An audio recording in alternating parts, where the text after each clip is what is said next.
Dalam perjalanan panjang sejarah Nusantara, Kerajaan Majapahit dikenal sebagai salah satu kekuatan terbesar yang pernah berdiri di tanah Jawa. Namun, di balik kejayaannya, tersimpan peristiwa kelam yang hampir menghancurkan segalanya. Peristiwa itu dikenal sebagai pemberontakan Rakuti.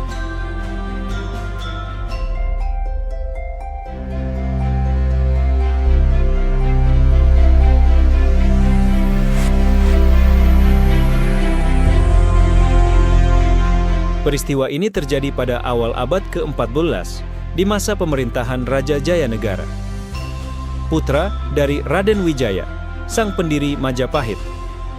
Berbeda dengan ayahnya, Raja Jayanegara dikenal sebagai raja yang lemah dan penuh kontroversi.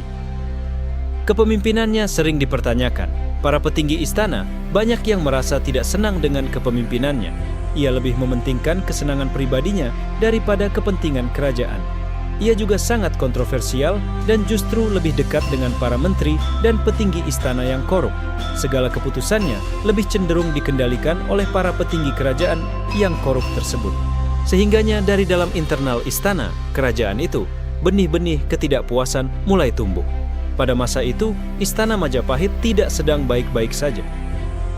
Gejolak politik internal istana mulai memanas.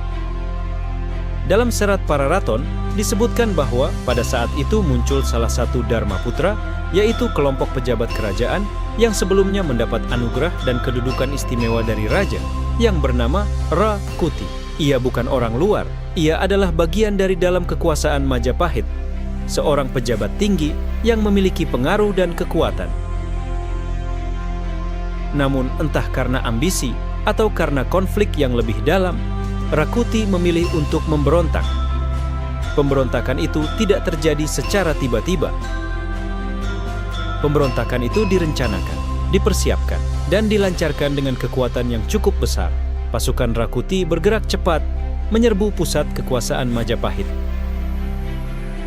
Pasukan pemberontak Rakuti bisa semudah itu menembus pusat istana raja disebabkan karena para pengawal sebagian besar sudah disuap oleh Rakuti untuk berkhianat dan membuka gerbang istana.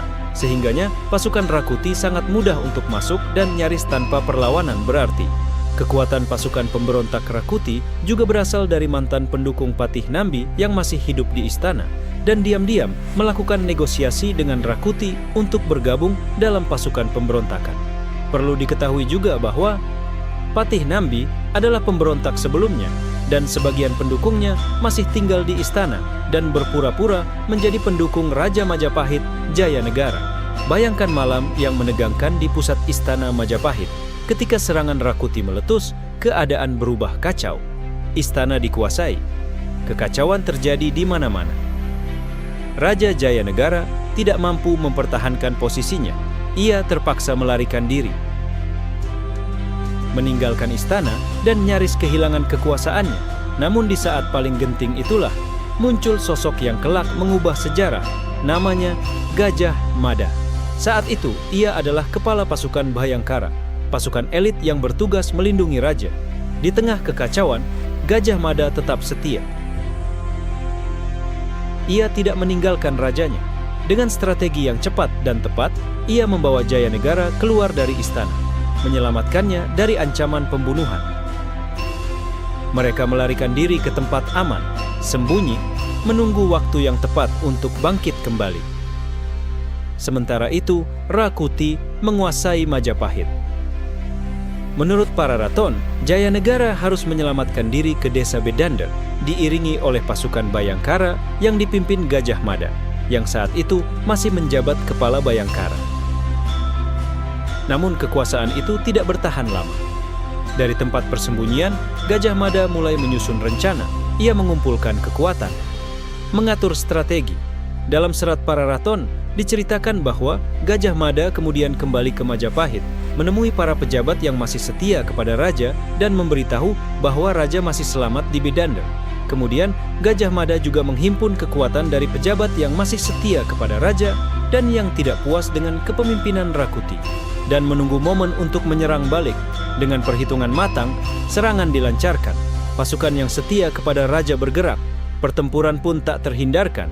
satu persatu, kekuatan Rakuti mulai melemah, dan akhirnya pemberontakan itu berhasil dipadamkan. Rakuti dikalahkan. Majapahit berhasil diselamatkan dari kehancuran, namun peristiwa ini meninggalkan dampak besar. Nama Gajah Mada mulai dikenal sebagai penyelamat kerajaan. Keberanian dan kesetiaannya menjadi fondasi dari karier besarnya di masa depan.